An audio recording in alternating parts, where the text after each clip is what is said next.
जय माता दी दोस्तों, मैं भावनी मिश्रा अपने चैनल में आप सभी का एक बार फिर से स्वागत करती हूँ। कैसे हैं आप लोग?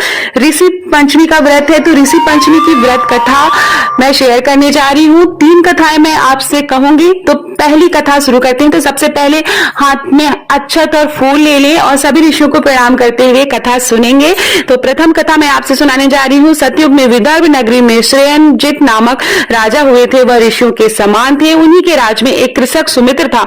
उनकी पत्नी जयश्री अत्यंत पतिव्रता थी।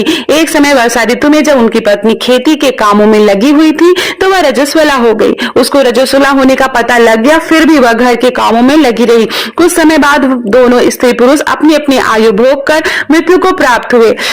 जयश्री तो कुतिया बनी और सुमित्र को रजस्वला स्थिति के संपर्क में आने के कारण बैल की योनि मिली, क्योंकि ऋतु दोष के अतिरिक्त इन दोनों का कोई भी अपराध नहीं था। इसी कारण इन दोनों को अपने पूर्व जन्म का समस्त विवरण याद रहा। दोनों कुतिया और बैल के रूप में उसी नगर में अपने बेटे सुचित्र के यहाँ रहने लगे। धर्मात्मा सुचित्र अपने अतिथियों का पूर्ण सत्कार करता था। अपने पिता के श्राद्ध के दिन उसने अपने घर ब्राह्मणों को भोजन के लिए नाना प्रकार के भोजन कराने के लिए बुलाया। जब उसकी स्त्री किसी काम के लिए रसोई से बाहर गई हुई थी तो एक सर्प ने रसोई की खीर के बर्तन में विष डाल दिया। कुतिया के रूप में सुचित्र की माँ कुछ दूर से सब देख रही थी। पुत्र की बहू के आने पर उसने पुत्र को ब्रह्म हत्या के पाप से बचाने के लिए उस बर्तन में मुंह डाल दिया। सुचित्र की पत्नी चंद्रवती से कुतिया का यह कृत्य देखा न गया और उसने चूल्हे में जलती लकड़ी निकालकर कुतिया को मारी। बेचारी कुतिया मार खाकर इधर उधर भागने लगी। चौके में जो जूठन आदि बची रहती थी वह सब सुचित्र की बहू उस कुतिया को डाल देती थी, लेकिन क्रोध के कारण उसने वह भी बाहर फेंकवा दी। सब खाने का सामान फेंकवा कर बर्तन साफ करके दोबारा खाना बनाकर ब्राह्मणों को खिलाया। रात के समय भूख से व्याकुल होकर वह कुतिया बैल के रूप में रह रहे अपने पूर्व पति के पास जाकर बोली, हे स्वामी, आज तो मैं भूख से ही मर जा रही हूँ। वैसे तो मेरा पुत्र मुझे रोज खाने को देता है, लेकिन आज मुझे कुछ नहीं मिला। सांप के विष वाले खीर के बर्तन को अनेक ब्रह्म हत्या के भय से छूकर उसने न खाने योग्य कर दिया था। इसी कारण उसकी बहू ने मुझे मारा और खाने को कुछ भी नहीं दिया। तब वह बैल बोला, हे बद्रे, तेरे पापों के कारण तो मैं भी इस योनि में आ पड़ा हूँ और आज बोझा ढोते ढोते मेरी कमर टूट गई है। आज मैं भी खेत से दिन भर हल से जोता रहा। मेरे पुत्र ने आज मुझे भी भोजन नहीं दिया और मुझे मारा भी बहुत। मुझे इस प्रकार कष्ट देकर उसने इस श्राद्ध को निष्फल कर दिया। अपने माता पिता की इन बातों को सुचित्र सुन रहा था। उसने उसी समय दोनों को भरपेट भोजन कराया और फिर उनके दुख से दुखी होकर वन की ओर चला गया। वन में जाकर ऋषियों से पूछा कि मेरे माता पिता किन कर्मों के कारण इस नीची योनि में को प्राप्त हुए हैं, अब किस प्रकार से इनको छुटकारा मिल सकता है। तब सर्वोत्तमा ऋषि बोले, तुम इनकी मुक्ति के लिए पत्नी सहित ऋषि पंचमी का व्रत धारण करो और उसका फल अपने माता पिता को दो।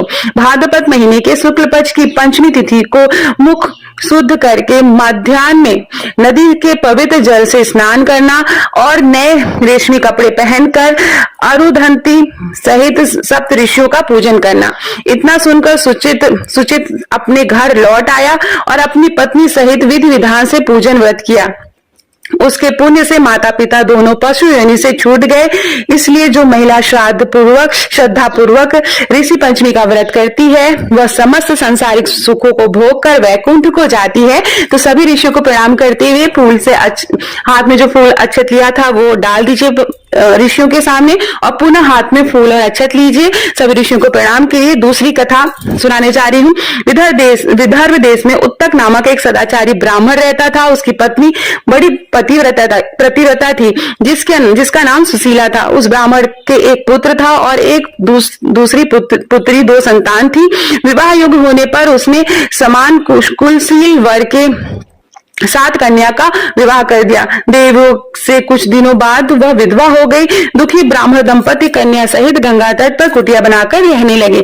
एक दिन ब्राह्मण कन्या सो रही थी और उसका शरीर कीड़ों से भर गया। कन्या ने सारी बात माँ से कही। माँ ने पति से सब कहते हुए पूछा, प्राणनाथ, मेरी साध्वी कन्या की यह गति होने का क्या कारण है? उत्तक ने समाधि द्वारा इस घटना का पता लगाकर बताया कि पूर्व जन्म में यह कन्या ब्राह्मणी थी, इसने रजस्वला होते हुए भी भगवान के बर्तन छू लिए थे। इस जन्म में भी वह इस लोगों की देखा देखी ऋषि पंचमी का व्रत नहीं किया, इसलिए इसके शरीर पर कीड़े पड़ गए। धर्मशास्त्रों की मान्यता है कि रजस्वला स्त्री पहले दिन चांडालनी, दूसरे दिन ब्रह्मघातिनी तथा तीसरे दिन धोबिन के समान अपवित्र होती है और चौथे दिन स्नान करके शुद्ध होती है। यदि यह शुद्ध मन से अब भी ऋषि पंचमी का व्रत करे तो इसके सारे दुख और कष्ट दूर हो जाएंगे और अगले जन्म में अटल सौभाग्य को प्राप्त होगी। पिता की आज्ञा से पुत्री ने विधि पूर्वक ऋषि पंचमी का व्रत और पूजन किया। व्रत के प्रभाव से सारे दुखों से वह मुक्त हो गई और अगले जन्म में अटल सौभाग्य सहित अच्छे सुखों को भोग किया। तो यह थी दूसरी कथा। जो हाथ में फूल अक्षत है वो डाल दीजिए और तीसरी कथा सुनते हैं। हाथ में फूल अक्षत फिर से ले लीजिए और तीसरी कथा सुनेंगे। एक बार संतान प्राप्ति के लिए ब्राह्मण और ब्राह्मणी सप्त ऋषि का व्रत किया करते थे और जब उन्हें संतान के रूप में बेटी की प्राप्ति हुई तो उसे भी यह व्रत कराने लग गए। इसके बाद उन्होंने इसकी शादी भी ऐसे आदमी से की जो उनके घर में घर जमाई बनकर रहे। दोनों ससुर दामाद एक साथ खेती का काम करते थे। ब्राह्मण ने ब्राह्मणी से बोल दिया कि तू मेरे लिए खीर लाया कर और जमाई के लिए राबड़ी।